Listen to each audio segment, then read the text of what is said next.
Hello to all of you moms out there. This is episode 14 of the Solve for Mom podcast. I'm your host, Anoki Kapasi. Let's be real. Working from home has its challenges. The work-at-home mom dilemma refers to the fact that as a mom, the boundaries for our time, attention, space between working and family time start to blend and blur. Because your physical living space is the same as your working space, it can be so hard to just switch off. And it can affect your mood, family time, and your ability to relax. Not to mention, it is even more difficult to think about self-care, hobbies, and alone time. And then, as the holidays come around, it feels like work and family just get accelerated somehow. So if we're being honest, the holidays, though they are joy-filled, also bring additional family responsibilities. It makes it even harder to find balance in your home and with work and your personal time. I'm here to tell you that we work-from-home moms can expect to enjoy the holidays. I'm going to tell you how I do it. I return back to a planning technique and some high-performance strategies that I use as a scientist. Let's just take a deep breath, find a cozy spot in your home, and I hope this episode is a source of comfort and actionable insight. Welcome to the Solve for Mom podcast. Do you love spending family time together every day but realize that your own interests have fallen to the wayside? Do you have a long list of things you wish to learn but you're so tired from trying to balance it all on your own and frustrated from not planning ahead to make it happen? Have you been mom for so long that you've lost track of who you are as an individual? Hi, I'm Anoki. I'm a PhD biomedical researcher, homeschooling mom, and life coach. I too poured myself into being a mom and thought I had to stop doing the things that I love to do. I was struggling to make time for myself, had lost my sense of direction, and kept second-guessing myself. I wanted to take back control of my purpose and passions, but I kept telling myself there'll be plenty of time for that later. Until I did what was natural to me. Using the methods of a scientist, I created plans to prioritize my values, organize my time, and take action towards my goals. If you're ready to go questing for your purpose, level up your learning, and confidently pursue your passions while still being the awesome mama that you are, you're in the right place. In this complex equation we call life, it's time to sharpen our pencils and our minds and solve for mom. The holidays can be an overwhelming time for us work-from-home moms because we're constantly dealing with work-life balance during a time when both our life at home and how we show up for our families and our workload are all amplified. And then you have to overlay all of that with the family time, shopping, preparations, squeezing in as much housework as possible. And the parties and hosting that the holidays bring, well, scheduling kind of gets complicated at that point. So for example, a lot of my scientific consulting is to fulfill regulatory filings for medical products. Well, during the holidays, while our clients' offices are closed, as a contract consultant, I'm still expected to work because project deadlines are usually set for right after the holidays end and the offices open up again. So in order for me to meet those deadlines, I pretty much have to continue to work. So for a long time, I used to struggle. It just seemed as though there weren't enough hours in the day. My personal time was a rarity during the holidays. Maintaining individuality and self-care routine amidst all of that chaos was so tricky. Then I would feel a bit of guilt because it seemed selfish for wanting time away just to be by myself when the holidays are such a family-focused season. So ladies, I totally hear you. But I'm also going to tell you that I have found my way through this and I want to share how you can too. The first thing to bear in mind is that you have to be clear on what is important to you. This is a busy time of the year, so as you're riding this wave of chaos, you need to have a strategy. So be honest with me. Has your strategy during the holidays been to just keep juggling the balls that you already have in the air, and then as more things are going on in the holidays, you add in a few more balls and then expect that you're going to be able to juggle all of them together? No thanks. That's literally what clowns do in a circus. That is not what we want to be doing, even if our homes feel like a circus sometimes. Instead, a better strategy is to be selective about what you are willing to spend your time on. Now, in scientific research, this sort of brute force throwing spaghetti at the wall approach usually doesn't work either. And so I learned from my days in the lab, I can't just try every experiment out there, test every molecule there is, or collect every data point that I can, and hope that I'm going to find the answer to my scientific questions. With limited time and resources, that is not a smart approach. It can take years to get you an answer when sometimes you only have weeks or months. And in fact, depending on what kind of study you do, sometimes that's not even possible. Often, you have to define the study question and what your prediction is, and define the study outcomes which you plan to measure before you even start the study. And so I want to take a chapter from research methodology and tell you that this is exactly what I want you to do as a work-from-home mom when you're trying to make sure that you can get all of this stuff done during the holidays so that you can enjoy your holidays. So what do I mean by being clear on what's important to you? This means knowing what you value, what you find important, what brings meaning to your life. This isn't just about personal growth. It's so much bigger. It's knowing what you want to do and why. You have to have a clear picture of what you would like your holidays to be like. What are the activities that you want to engage in, and how do you want to spend family time? What will make you feel the most fulfilled and relaxed or happy? What needs to get done for work? You might need to do a bit of self-discovery for all of this. But once you are clear on a lot of these what and why questions, then you will be able to move forward with the how part of things. Now, a lot of what I just mentioned probably reminds you of some stuff you've already heard me talk about. Yes, that's right. I'm talking about life planning. So the best strategy is to already have a life plan in place. And if you want to know more about that, go back to episode 8. I have linked that episode in the show notes for you. Life planning helps you find your purpose and passions, and it helps you define your mission and vision, values, and goals. And then it becomes a valuable decision-making tool for you to align your choices against. If you want help with life planning, please sign up for my twice-monthly newsletter. The link is in the show notes, and make sure to read the newsletters because I'm going to have some important news to share about life planning soon. All right, once you're clear on your vision for the holidays, then you can make sure that you're choosing to spend your time in a way that's congruent with all of this, while also deprioritizing anything that is not in alignment with your life plan.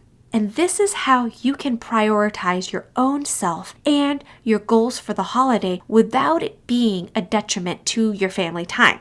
And the goal isn't to quote unquote fit more in, rather it's to curate your time. You're going to have to practice saying no to non-essential commitments.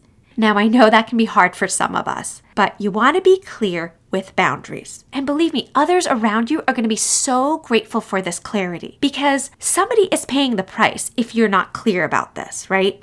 And you don't want to be resentful for having spent your holiday doing the things that you didn't want to do in the first place and missing out on relaxation and fun with the family. So something you can do is to focus on the things that are the most important to you and make those your anchor points. There's no specific number that I would pick, but I often like to start with my 3 non-negotiables. So for me, in the upcoming holidays, one of my non-negotiables is to make sure we continue our favorite family traditions. During the Christmas holidays, we really enjoy reading one of the Harry Potter books. And of course, we love celebrating huge family feasts that involve all the people around us that we love. We cook together. We bring out our special dinner decor, and we enjoy eating and spending time with each other. We turn up the notch on our game nights, and as many families do, we have our special Christmas morning traditions with our kids. And these family traditions are totally in line with my family vision and life plan. Using life planning, I know that the activities that involve playing and connecting and creating harmony and building memories with my family are the things that I want to engage in this holiday. So from there, it becomes very clear what kinds of things I'm going to make time for and what I'm going to avoid because those things work against connecting and creating peace. So once you're clear on how you want to spend your time, then you really need to consider ways of being productive with your time. You want to make sure that you meet all of your work deadlines, of course. That's usually a non-negotiable. But at the same time, you don't want to work through the entire holiday, and that's such an easy trap to fall into as a work-from-home mom. I want you to remember that you know you are truly on holiday as a work-from-home mom when you have blocks of time where you are just with your family or you're relaxing on your own and no one at work can reach you. So this is where my high-performance strategies come in. These aren't just for holidays, actually. These are pretty good self-improvement strategies in general, but you absolutely will find them useful during the holidays. You have to make the most with the time that you do put into work so that you're not constantly clocked in and having work looming over you during the holidays. I've been there plenty of times and it is not fun. And so now I follow a different approach and it's really changed my whole holiday experience. When it comes to work, here are some things that I am extra good about during the holidays. The first thing is time blocking. I use time blocking with my planner or my digital calendar. With time blocking, I know in advance exactly when I plan to work, for how long, and what I plan to do during that time. It also means that I don't have to worry about work. I know that I have time set aside to get it done, and when I'm not working, I can just relax and enjoy being in the present. I really make it a point not to let my work bleed into precious family or personal time. I communicate my work needs with my family and I set boundaries. I share my calendar with my husband so he knows every time I will be available or not. And then I go out of my way to not break my work blocks because that's the only way I'm going to be able to relax when I'm not working, by being so disciplined about working when I say I'm going to work. My kids know this about me so well in my daily life that sometimes they'll ask me in the evening, "Oh, are you going upstairs now to be work, Mommy?" In addition to my larger work blocks, I also bake in a short work time in the morning. So after I have my morning coffee and relax a bit, I sort of do these quick hits with work just to feel like I've gotten a little bit of headway. Another great strategy is task batching. This is where you group similar tasks together to maximize your efficiency during the time that you work. Context switching is when you start one thing and then you stop and then you go to another project and then you stop and then you go to another project or you go back to the first. It really drains our energy because it overuses our working memory, which has a limited capacity because it's really there to help us specifically on tasks in the short term. But when we abuse it, it can be very exhausting. It also makes us less productive because you not only lose time every time you close out one project and have to start up a new project, so that transition time, but you're also waiting for your brain to switch gears. It can take several minutes, like 10 minutes, just to make a mental switch. So with task batching, you reduce the context switching. That frees up more time for yourself. So for example, when I was in the lab, I would prepare lots of different solutions at the same time, even if I was using some of those solutions for different experiments. Since switching back and forth with work is a weak spot for me, I try to minimize that as much as possible, and so task batching has been a really important technique for me. It does require a bit of planning, but it's also kind of intuitive. To plan task batching, you list all of your work tasks or holiday tasks or whatever you're dealing with, and then you assign a specific time block for each batch. So that goes back to one of the earlier strategies of time blocking that I mentioned. But overall, it's a really simple strategy. I think you're going to get the hang of it and find it super useful. So when it comes to the rest of the holidays, I want you to remember to avoid that perfectionism that creeps into all of us because it really tends to take the fun out of the holidays. So the first thing I want you to consider is that while you're working, are there things that you can delegate to other people? Maybe for holiday prep. You could consider hiring temporary help. Maybe you can ask your husband or children to help you with a specific task, but this can really lighten the load for you a bit. I know that some of us are resistant because it means that we might have to spend some extra money, or that if we give a task to somebody else, it's not going to get done the way we like it. But I want you to understand how much your load can be lightened, and especially when you have your kids help, it is so empowering for them to know that they can contribute. And you never know. My kids have surprised me many times. If you have this pressure to create the perfect holiday experience, then it's going to feel like more of an obligation. That really isn't necessary, and you're just going to end up putting too much work into something that might not actually matter. It's really the memories that matter, right? Not how perfect the tablecloth looks. One neat strategy that I use to help prioritize myself during the holidays is blending. This is when I do something with my family, but actually for me. It sounds like this would be a compromise, right? But it's often a win-win. For example, when I'm reading books with my kids, I do it in a way that's super relaxing for me in particular. I have my warm mug of golden milk, I'm wearing my fuzzy soft socks, and I'm sitting in my favorite reading chair. Now we're spending time together, but I am thoroughly enjoying this. I consider this relaxation time. By the way, my golden milk recipe is one of my favorite winter drinks, and if you sign up for my newsletter, just go down in the show notes and click on Become a SFM Mom Insider. I will share this recipe in one of my upcoming newsletters. Okay, beautiful ladies. Now, some people talk about balance being a fantasy. And maybe it just depends on how you define balance. Or perhaps it depends on whether you're someone who easily finds contentment. Maybe you won't hit that sweet spot right away, or you can improve things to optimize balance over time. I don't know, but I personally think it is totally possible to find some sort of balance during the holidays. And I even go as far to say that it's necessary. So to recap, I talked about first getting clear on what is important to you this holiday. The best way is to follow your life plan and use that to decide how you're going to spend your time. But even if you don't have a life plan, you should have an idea about your mission and your priorities for the holidays. Be selective with your time, have clear boundaries, and use your non-negotiables as your anchor point. And then after that, I offered some high-performance strategies to help you be more productive with your time, both with your work and during your holiday celebration time. These strategies included time blocking, which also involves good communication with your family and discipline with sticking to your work block. I talked about task batching, delegating tasks, releasing some of that perfectionism, and blending personal time with family time. So which of these strategies resonated with you the most? I'd love to hear from you. You can email me. It's down in the show notes.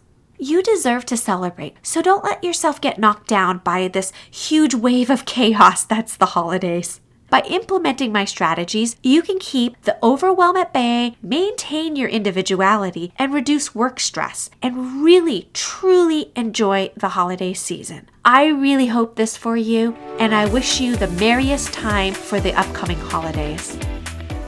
I hope today's episode will help you create time and freedom to pursue something you love to do. If you enjoy this show, please subscribe and tell other ambitious mamas about it. Who knows, you might even make a new friend by sharing a tip. It's all free. By the way, it would be amazing to hear what you think about the show when you leave a review. After all, my passion is to make this a great experience for you. Thank you for making my show a part of your day. I'll see you next week for another episode of the Solve for Mom podcast with Anoki Kapasi.